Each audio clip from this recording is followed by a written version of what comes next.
La Resortera.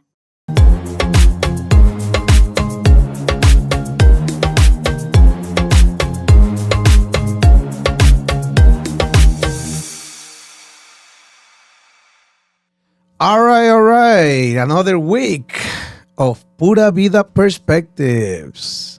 Sarah, how you doing? I'm doing great. I'm happy to be here as always. Happy to be back chatting with you to catch up and talk about some fun topics of Costa Rica. This has been fun so far, right? Oh, yeah. It's been a blast. It's been pretty fun, and I want to take a minute to thank our friends of La Resortera for hosting this podcast, for being out here with us. This is our 5th episode. Can you believe it? I know. We've been out for a month now, and people have been telling me, how much they love it, how they enjoy, listening to us and giving this perspective on what I see about Costa Rica. Yeah. I mean, I always think the more perspectives, the better in some cases. So so thank you, our friends of La Resortera, for being with us, for having us in your house, and we hope that this is the first of many months to come. Yeah, I think it will be. Sarah, you mentioned you wanted to talk something about specific today. What do we have in hands? So today I want to talk about something that is pretty prevalent here if you're going to live in Costa Rica, or honestly, if you're on a vacation, it can happen while you're here too. Power outages. Oh my God. Yeah. Oh so why are we talking about this today? Because earlier, this week, everyone was kind of up in arms thinking, okay, the electricity, they're going to start rationing our electricity. Everyone got these notices. Everyone got these phone calls from ICE, the electricity company, about how they're going to ration the electricity in Costa Rica because there was not enough rain, and therefore something with the hydroelectric plants weren't producing enough. However, the rain came. Woohoo! Woohoo! And we are okay. But in all my 9 years here, that's never happened. So have you ever heard of this happening? Because this is the first time. One time, and I was a kid. I was probably 11, 12 years old. 10, 11 years old. We were 3 nights on outages. But back then, there were no internet. There were no nothing. So we thought the aliens were coming up to get us. Something like that happened. It was like 2, 3 nights in a row. Later, we learned that it was same thing that was going to happen. Thank God it didn't, so we're all okay. But yeah, unfortunately, it was a long summer here in Costa Rica. Not unfortunately, I mean, I had a blast. But the ICE was running out of water and needed some help from God. And we are a country that is blessed, and God said, hey, you need rain? Boom, there you go. Yes, luckily the rainy season has come, and at least so it wasn't going to be days on end at least, but at least when I read the notice, it looked like it would be different depending on where you were in the country. So maybe from 10 a.m. to 11 a.m. and then another time from 4 to 5 p.m. It was going to be and then scheduled. again 6 to 7. So it was going to be scheduled, but thank goodness we don't have to deal with that. Of course, my clients were, what do we do? Yeah. What do we do as backups? Because a lot of people work from home nowadays. Yeah. I mean, I do everything from my home. Me too. All my representatives and all the people that work with me are from their houses. Exactly. So, these are real things that can definitely happen living here. Electricity outages, which normally in the past for me would happen due to heavy rains, especially I've always lived in more rural areas. Let's say, outside of the city, it's a little bit more common, but heavy rains will cause it. But never heard of because of no rain. No. It was the first time for me as an adult. Like I said, I saw this maybe when I was 10, 11, and there were no internet back then to really be informed on what was happening. But yeah, power outages can come in certain ways that are really unexpected, because we can be recording this podcast right here. It could be pouring rain out there, light thundering, boom, boom, the lighting, and just hit a transformer. Oh, yeah. Pow, lights out. Yes. Lights out, and we don't know how long it's going to take until an ICE crew will come and fix that transformer. Yeah. And so where I live in Playa Hermosa, south of Jaco, it happens pretty frequently. So you'll hear the transformer explode usually if you're close enough to it. Yeah. So the other day I heard an explosion. Luckily my power didn't go out, But then our whole street has this, it's a pretty long road. Everyone's got the group chat. And it's funny because you just said it. I mean, you can live in a neighborhood that half of the neighborhood is out and the other half is okay. Yep, exactly. So I, by some miracle, seem to be on the other half that usually it's okay, but I'm in the group chat with the whole street, and then the group chat starts lighting up. Heard the explosion. When do you think they're going to be out? Or who's calling Issei? Okay, so the worst, this was a little bit traumatic. This was just a few months ago. During dry season, I really don't know why the power went out. I guess the transformer blew up for no reason. Nothing due to rain. And it was actually a night before we were about to have one of the expat retreats, the last one that we had. Okay. And I wake up, I go to bed, 11 p.m., the power goes out. Doesn't come back on till like 5:30 in the morning. Wow. I didn't sleep at all that night. Thinking about... It wasn't even raining. At least if it was raining, I could have opened up the doors. A breeze would have come through. I would have gone back to bed. No, it was just this still hot air. I tried sleeping outside on the couch. We have like the patio furniture. Yeah. Then I started getting bit by mosquitoes. So I was like, all right, what's worse? Sitting outside and being bit by mosquitoes. Or being hot. Or being hot in my house. Or just being hot laying in the bed. It was rough. Yeah, it's crazy. For people that doesn't live in Costa Rica or just visiting, things like this happen. I mean, at the place that I live in, Grecia, and we have a group chat of friends that, play soccer, and we live in the same condo, but in different areas. And they're like, hey, on my area C, well, there is no light. Area F, area F, we're good. There's light here.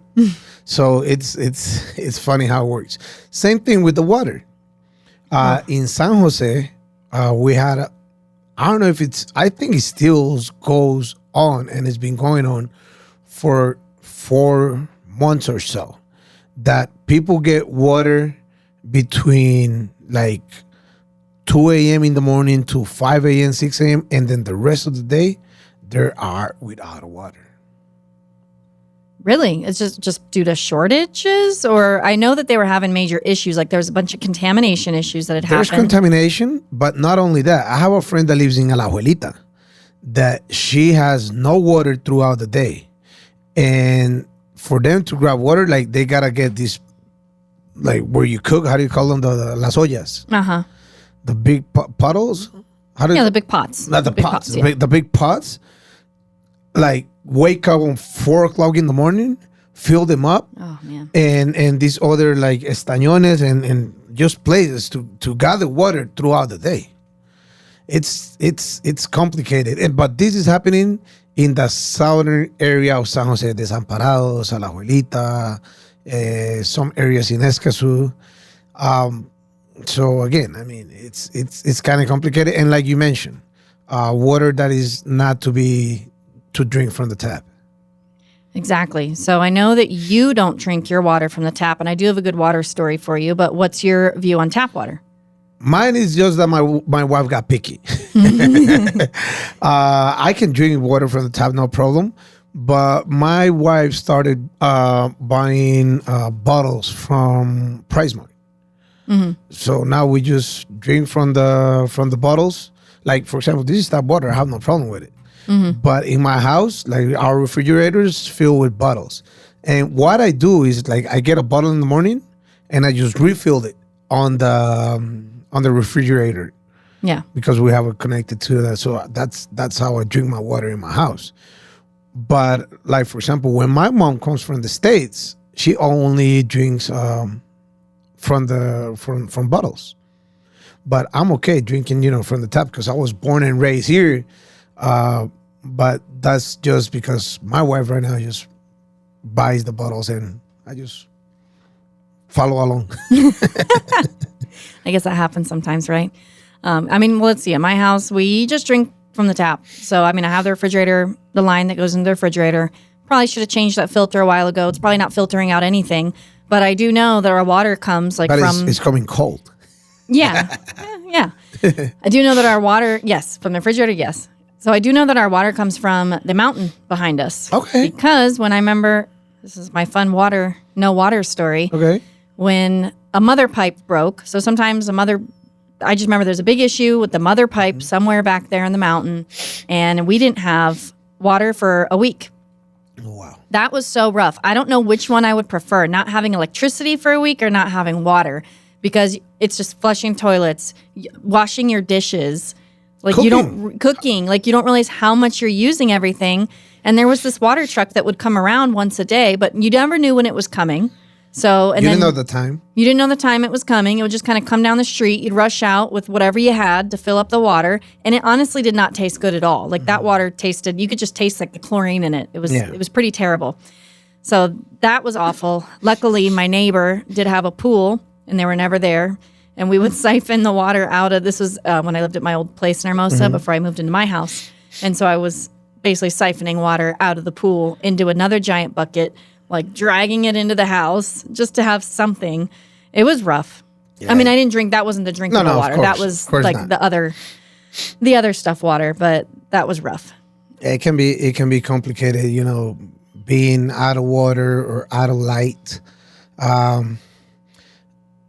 Especially for people that, like you mentioned before, people that work from home. I mean, what do you do? I mean, my laptop is plugged in, but 2 hours later, where do I go? Yeah. So like whenever we were thinking that we weren't going to have electricity this week, some of my clients... What was your backup plan? Yours personally? I honestly didn't have one. I said, you know what? We'll just see what happens. But my clients were getting all prepared because, they're one found this, he bought these two like kind of generators, small generator things. And he said it would run their laptops, their refrigerator. He bought two of them. I looked at the price. It was probably like $1,200. So that's when I was like, let's just see what happens. And you know what? I'm glad I didn't buy anything because the notice came out that we're fine anyways. It still would be nice to have something small to run a floor fan now if it goes out in the middle of the night again. But my plan was just to let's see what happens. That's very Costa Rican of you. This is where I can tell that you are a tica already. Just leave it out to God. That was muy pura vida of you. Yes, it was very pura vida. I was like, we'll figure it out if I'm in the middle of a call. Exactly. And then also working with people who might want to move here. Yeah. If my internet goes out during a call or something happens, like they have to understand that is the reality of living here. Actually, I just ordered Starlink. Yeah, the other day we were having a meeting via Zoom, and you were like, and I'm like, where you go? So, yeah, internet can just be gone like that in a second, and electricity is good. There's no rain. There's nothing going on, and boom, internet is out. Yep, it happens. My internet has gotten worse over the months, so... Now that I did finally order the Starlink, hopefully I think it gets here within 2 weeks. Okay. Figure out how to set that up, get that thing up on my roof, and won't have the internet issues anymore. But it is a reality of living here, and I do work from home. I'm on video calls pretty much all day. Yeah. So I'll have to, if that happens, what I'll do is I'll pop on my hotspot. First, I always make sure my computer's plugged in and charged. Yeah. Phone's charged, and then if I need to, I just put my phone as a hotspot. I'll hop back in the meeting and finish it that way. Yeah, people need to understand there are different and several internet providers. At some places you can get 3, 4, 5. At some places there's only one and that's it, and you got to deal with it because that's the only provider that it's in your area. But like we mentioned in one of our podcasts before, you just got to try it out. Find out what works better for you. Exactly. Ask your neighbors, do you have issues with this? Yeah. And I want to ask you, and maybe this is not like the topic we're exactly talking about, but maybe we can mention it as far as phone internet providers or phone providers in Costa Rica, because I just switched my daughter from Easy to Claro because at her school, Easy was giving her issues. And she was not getting proper internet, and she had to share her internet to her iPad, to use it. What do you use, and how do you work or deal with that? So I use Liberty. Okay. But you know how every area of Costa Rica, some internets or some providers work better. So, for example, when I lived in New Vida, I had ICE, so the Colby ICE. I moved up and over the mountain. That no longer worked anymore because now I was blocked from the tower. Exactly. So I think I'd switched over to Movistar, which is now Liberty. And so now I have Liberty. It's actually the only provider that will, I think, let someone who's not a resident have a plan. I'm going to have my residency, but I often have my clients go to the Liberty office because they have a choice of 2 plans. They can directly debit it from my bank account. But my Liberty service has gotten worse too lately. Yeah. Like, what's going on? Like, see, to be honest with you, it goes hand to hand with the topic we're speaking about. Outages, light, water. At the end of the day, if you're in an area, like for example, I don't know why this happens, but when I go to concerts, internet, boom, it's gone. I don't know, because there's so many people at the same place and everybody's trying to use it that the towers collapse or something like that. But depends on the area where you're at. Or the other day we were doing a photo shoot in Hermosa and I didn't have internet on my Claro. oh, yeah. Remember? Yeah. And because of my business, of the car rental business, I need to have internet on my phone all the time. Mm-hmm. So that's like an outage to me too, being out of internet on my phone. Exactly. Yeah. Well, hopefully one day there'll be a service that works for every corner. Starlink. Yeah. On the phones in Costa Rica. They probably will have one of those one day. Yep. But a lot of people are ordering Starlink. So that's another Yeah. thing. So one of my employees, she just ordered it, got it to her home. And finally that gave me the push of like, all right, I need to order She this. happy with it? So far, so good, because she lives down in the southern zone where they're more susceptible to outages even, because they get more rains. And so far, so good. And a lot of people who are in those more rural areas are able to use it. So in a future podcast, when I have it all set up and ready to go, I'll let you know how it And goes. after that, Elon Musk, if you're watching, hey, you can advertise with us and we'll help you move Starlink in Costa Rica. Exactly. We'll help you move Starlink in Costa Rica. All right, what else we have?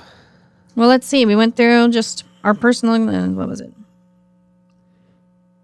What else can we share about water and electricity? Oh, I do have something. So I guess some tips for people who do work online. I have this My Favorite Things PDF. Okay. I don't have some of these things, but they are my favorite things to recommend. Okay. So one would be, let's say you're working. There are these small little kind of backup battery generators. They're tiny. They're much smaller. They're kind of heavy. Like you can buy them here in Costa Rica, but a lot of people do bring them. And you plug them into your wall. You plug your router into that machine. And then if you want to plug your computer into it, whatever. These ones that you're mentioning, I think that they sell them at EPA. EPA is a big hardware store here in Costa Rica. Love EPA. And one of the guys that works with me, his kid, he plays soccer. And he has to take his kid to training, games and stuff. And because I have come over to watch the kid play, what he does is he's on schedule working for me during his shift. He brings out this huge, it's not huge. I mean, this big box. It's like a small generator. He just plug his computer and just keeps working and just share internet from his phone to the laptop. But I think that's the one you're mentioning. Yeah. So basically, it plugs into the wall, but someone would also plug their router into it. So if you're on a video call, and so sometimes the power will just flick off for like a millisecond, but just enough to definitely restart your router and everything in your home. This will automatically kick in, so your internet connection is never interrupted. Okay. So the one you're mentioning, it's plugged 24/7. Plug 24/7. You can unplug it. I mean, so Because basically, the one I was mentioning, it's like a portable. no, this one is something that's plugged into the wall. Okay, so if the light goes out, it will not interrupt your router. It won't interrupt your router. Oh. And you can plug a few other things into there too, and it'll last a few hours probably. Nice. But that's a good solution. So I like to recommend that for remote workers. Yes. If they need like that uninterrupted connection to where it would be kind of detrimental for them to get kicked out of a call and then have to put on their hotspot and try to log back in. So that's something that you can do. And then I guess, we mentioned those other smaller generators that you could also put your router into. But this one's a lot more cost effective. It's maybe a little bit over $100 versus $1,200. Yeah. It'll keep your internet connection alive. And then Water. in case of an outage of that way. Also, another thing, if there's an outage, hey, have board games handy. You know? Have an Uno, Pictionary. Hey, take it as a me time for your family. I know. I got Uno in my bag right over there. Oh, I yeah. swear, I'll show it to you. I got Uno No Mercy in my car. Really? Have you ever played I that? didn't know Uno? you liked Uno that much. Oh yeah. This is actually the best part about these podcasts, and I'm going to learn so much more about you. Yeah. Like, I love Uno. Like, me and my friends play Uno a lot. Oh, really? Yeah. Oh, you need to We get come over to serious. play with my friends. Okay, you have to be careful because Sebastian cheats. Oh, no. I mean, we have couples fights for people playing Uno. I know. He's a cheater. Yeah. Like, we've got some cheaters in our group in Uno. That's hilarious. Yeah, in ours, they love to see me against my wife. Because, you know, I'm hardcore when Oh yeah, I'm playing I won't Uno. sit next to my fiance. I won't. I'll put anyone else. I like pad other people in between him and I because I'm Yeah. like, I'm not sitting next to him. No. Yeah, so whenever it's an outage, just enjoy yourself. Grab a cup of coffee, sit outside, talk to your friends, talk to your neighbors. I mean, just take a walk on the beach. Go for a walk. So we did that once. The outage was more towards sunset time, but before we said, well, power's out. Let's go for a walk. Took the dogs for a walk up the mountain. It was great. And if the water is out, get a beer. Right. Exactly. Have beers in the fridge. And it can't hurt to actually store some. So what I don't have that stored right now. Again, do as I say. Don't always do as I do. I give really good advice. I just don't always You follow just don't it. apply for yourself. I left the storage things at the old house I was at, but I would, those big jugs of water. So sometimes I'll just keep some in storage so that if there is an outage, I already have it on hand. It's just water from the sink, nothing crazy. But if there's a random outage, sometimes it happens in my condominium. Okay. So it's not even the neighborhood issue. It's just the other day, yesterday, they sent a message out to our group chat of just, all 40 something properties and where we live and said that, they had to repair something on the main line because all of our water is connected under one contract. So they took it out? Yeah. Or sometimes people have been doing a lot of construction in the condominium. One of the machines rolls over one of the main lines and then it's all off and it's got to be repaired. So it's happened actually within my condominium too. And it had something to do with neighborhood wise. All right. That's fun. All right. So once again, thank you for taking the drive from Jaco to here to make this podcast. I really, really appreciate that. And most of it because I get to see you and have fun with you making this podcast. Yeah, this is great. And I hope you guys were able to learn something, just about the realities. We like to be educational. Yeah. We obviously love living here. Like we choose to live here and we love it. But there's also some realities that I think it's just important for people to know so they know what to expect. So that's why we do talk about these topics so that you guys are aware. Yeah, we just give you our perspective on how we live in Costa Rica, good and bad. Yeah. I mean, at the end of the day, is what you have. And we just want you to have an idea of what it is like here in Costa Rica from our perspective. Exactly. Well, thanks again, everyone. And All we right, will Pura Vida. see you in the next episode. All right, bye-bye.